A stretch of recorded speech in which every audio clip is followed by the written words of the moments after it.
এই কবিতাটো লেখকৰ পৰিচয় মই নাজানো, কিন্তু এই কবিতাটো মই হোৱাটছআপত পাইছিলোঁ আৰু পঢ়ি যিহেতু ভাল লাগিলে, গতিকে মই এবাৰ আবৃত্তি কৰাৰ চেষ্টা কৰিলোঁ। ভুল হ'লে ক্ষমা কৰিব। মই এতিয়া যামগৈ, বেছিদিন নাথাকোঁ। অহা 7 মে'ৰ পৰা লাহে লাহে মই যামগৈ। এখন প্ৰদূষণমুক্ত পৃথিৱী দি গ'লোঁ। ঘৰ, দোকান, বজাৰ, গাড়ী চব পৰিষ্কাৰ কৰিলোঁ। খবৰ কাকততো নাই হত্যা, লুণ্ঠন, ধৰ্ষণৰ দৰে ঘৃণনীয় খবৰবোৰ। দেখিছা?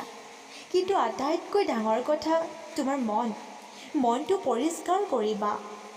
ঘৰৰ আবদ্ধতাৰ মাজত ৰাখি মই তাকেই শিকালোঁ। সংযমশীলতা, আধ্যাত্মিকতা আৰু মানৱতা। মই যোৱাৰ পাছত আকৌ কাজিয়া পেচালবোৰ আৰম্ভ নকৰিবা। ইজনক পতিয়ে পত্নীক, ইখন দেশে সিখন দেশক, হিন্দুৱে মুছলমানক, মুছলমানে হিন্দুক গালিগালাজ পাৰি অনাগত সময়বোৰ ধ্বংস নকৰিবা।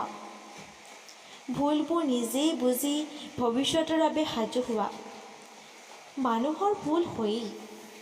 দেৱতায়ো জানো অসুৰক বৰ দি ভুল নকৰে। পৃথিৱীয়ে আকৌ হাঁহিব। ক্ষন্তেক অপেক্ষা কৰা, মই এতিয়া যামগৈ।